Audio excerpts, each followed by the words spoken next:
ہر طرف غم کی فضاؤں میں اداسی چھائی،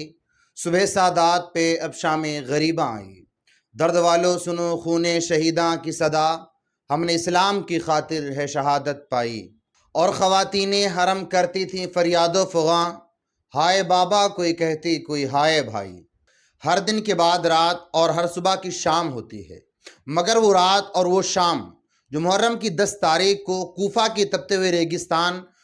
اور کربلا کے خونی میدان میں آل نبی اور اولاد علی پر آئی، اس کی ہر ساعت تصویر غم بن کر رہتی دنیا تک نسل انسانی کے دلوں کو تڑپاتی رہے گی۔ اس کے تصور سے مسلمانوں کے جگر جلتے رہیں گے اور اہل ایمان کی آنکھوں سے آنسو بہتے رہیں گے۔ ثانیہ زہرا نے طویل سجدہ سے سر اٹھایا تو سورج اہل بیت کی مظلومی پر روتا ہوا غروب ہو چکا تھا۔ اس کی کرنیں شہیدوں پر آنسو بہاتے ہوئے تاریک ہو چکی تھیں۔ یزید کا تمام لشکر چمنستان زہرا کو لوٹ کر، عطرت پیغمبر کو ذبح کر کے، پاک سیدانیوں کے خیمے جلا کر اور دوش مصطفیٰ کے سوار کا سر نیزے پر چڑھا کر سو چکا تھا۔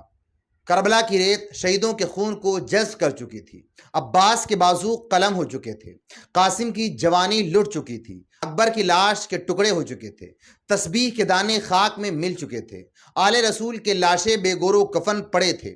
شہیدوں کے خون سے خاک کربلا سیراب ہو چکی تھی اور امام پاک کا سر اقدس نیزے پر قرآن مجید کی تلاوت کر رہا تھا۔ ہمارے ہاں کوئی غریب سے غریب، مفلس سے مفلس، بیگانہ سے بیگانہ اور برے سے برا آدمی بھی مر جائے تو اس کے گھر والے 3 دن تک سوگ کی چادر بچھا دیتے ہیں۔ پھر مرنے والے کے اپنے دوست و احباب، واقف اور ناواقف لوگ تعزیت کے لاتے ہیں، اظہار افسوس کرتے ہیں، آنسو بہاتے ہیں اور پرسہ دیتے ہیں، مگر گداؤں کو شہنشاہ کر دینے والے، تسنیم و کوثر کے مالک، باغ جنت کے سردار، آیت تطہیر کے وارث، نبی صلی اللہ علیہ وسلم کے نواسے، علی کے نور نظر اور فاطمہ کے لخت جگر، دین و اسلام کی حفاظت، حق و صداقت کی پاسبانی اور عظمت قرآن کی رکھوالی کی خاطر میدان کربلا میں شہید ہوتے ہیں تو کوئی سوگ منانے والا نہیں، کوئی آنسو بہانے والا نہیں اور کوئی پرسہ دینے والا نہیں۔ نہیں تو نہ صحیح، اس لیے کہ نفوس قدسیہ، یہ پاک گھرانہ اور یہ رسول کے نواسے صرف انسانوں کے سوگ منانے کے محتاج نہیں تھے، بلکہ ان کا سوگ تو زمین و آسمان نے بنایا۔ شمس و قمر کی روشنی مدھم پڑ گئی، فرش و عرش روئے، جنت کی حوریں تڑپی، جنوں نے نوحہ کیا، فرشتوں نے آہیں بھری اور خود امام الانبیاء صلی اللہ علیہ وسلم پرسہ دینے کے لیے میدان کربلا میں تشریف لائے۔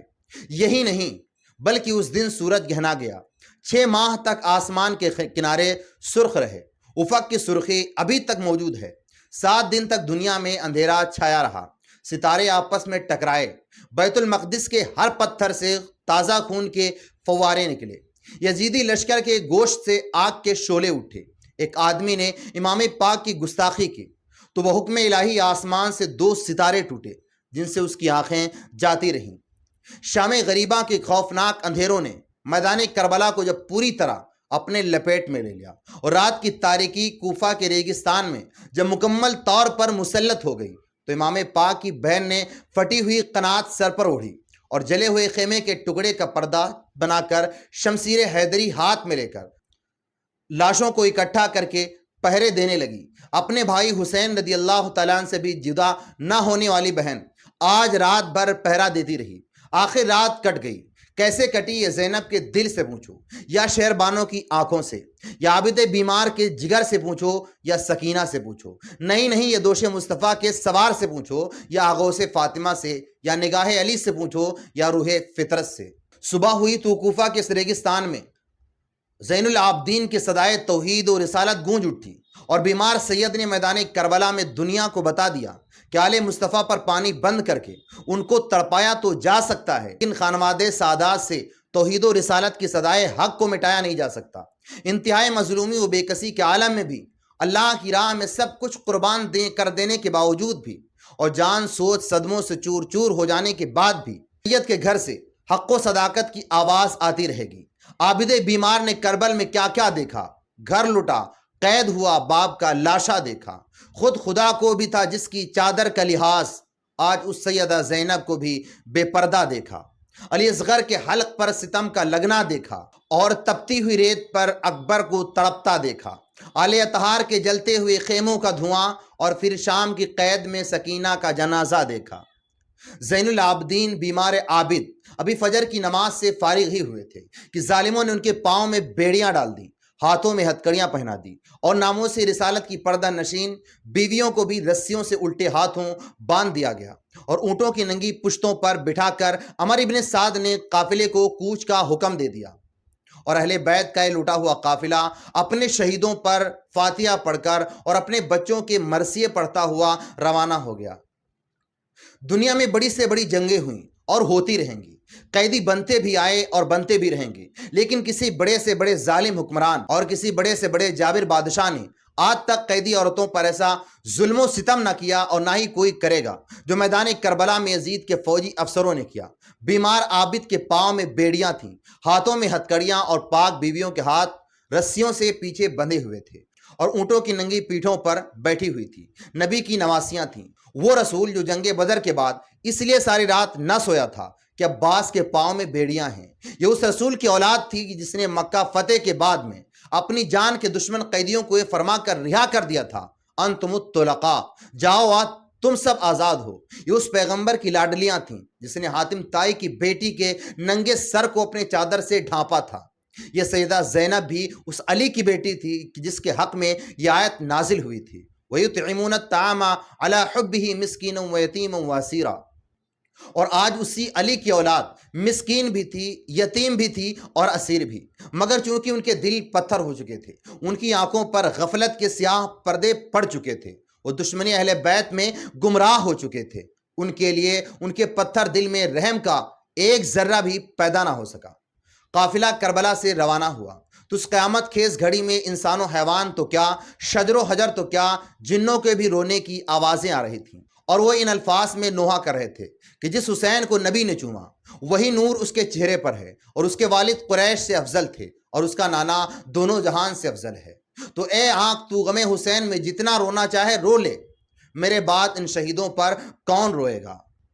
اطرت پیغمبر کا یہ لٹا ہوا قافلہ اس مظلومی بے کسی کے عالم میں بھی بڑے صبر و تحمل کے ساتھ چلتا گیا، یہاں تک کہ منزل حران میں جا کر رک گیا۔ حران کا ایک رئیس یہودی محل کی چھت پر بیٹھا اس قافلے کو انتہائی دردناک طریقے سے آتا دیکھا۔ حضرت امام حسین کے سر اقدس کو دیکھا تو لبہائے مبارک کھل رہے تھے۔ یہودی نے حیران ہو کر شمر سے پوچھا کہ یہ کس کا سر ہے؟ اس نے جواب دیا، نواسے رسول اور حسین ابن علی کا سر ہے۔ تو اس نے کہا، اگر ان کے نانے نبی نہ ہوتے تو ان کے نواسے سے کرامت ظاہر نہ ہوتی۔ یہودی نے سر اقدس کو بوسہ دیا، کلمہ شہادت پڑھ کر مسلمان ہو گیا اور پھر اسیران کربلا کے لیے کھانا پکا کر لایا، مگر عمر ابن سعد نے واپس کر دیا۔ تو یحییٰ یہودی نے تلوار نکالی، 8 یزیدیوں کو قتل کر کے لڑتا ہوا جاں بحق ہو گیا اور قافلہ چلتا گیا، اور فاطمہ کا لال نیزے پر بھی قرآن پڑھتا گیا اور دنیا کو یہ بتاتے گیا کہ قرآن ہمارے گھر نازل ہوا ہے اور ہم ہی اس کے وارث و محافظ ہیں۔ قرآن کی عزت و آبرو کی خاطر میں نے اپنا سب کچھ قربان کر دیا ہے۔ ظہر کی نماز کا وقت ہو گیا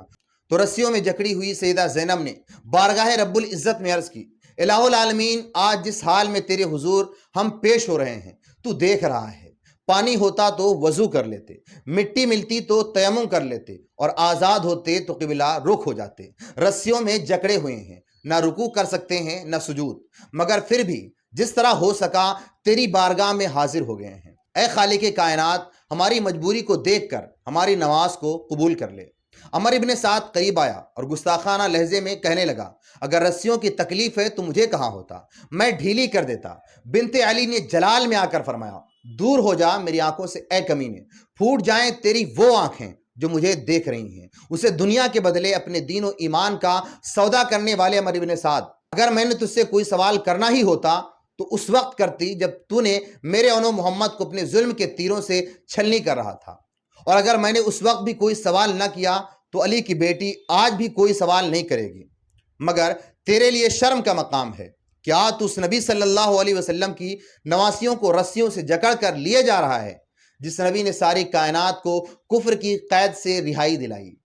اور جس رسول نے مجھے اور تیرے آباء و اجداد کو اسلام کی دولت عطا کی، اور جس پیغمبر نے تمہاری کفر و شرک کے طوفانوں میں ڈوبتی ہوئی زندگی کی کشتی کو اپنی رحمت کا سہارا دے کر توحید و رسالت کے ساحل پر پہنچایا۔ اے ظالم انسان، ذرا اس بیمار عابد کے ماتھے پر ہاتھ رکھ کر دیکھ کہ کس طرح بخار میں جل رہا ہے۔ اس دن سے ڈر جس دن کا نام یوم الحساب ہے۔ سید مظلوم کی بیٹی سکینہ قریب سے بول اٹھی، عمر ابن سعد، اگر تجھ سے یہ کہوں کہ رسیاں ڈھیلی کر دے تو مجرم، اگر تجھ سے کھانا مانگوں تو گنہگار، ہاں البتہ یہ درخواست ضرور کرتی ہوں کہ خدا کے لیے میرے بابے کا سر مجھے دے دے، تاکہ میں اپنے باپ کے سر کو جھولی میں لے کر بوسے دیتی خوشی خوشی وہاں تک پہنچ جاؤں جہاں تک تو ہمیں لے جانا چاہتا ہے۔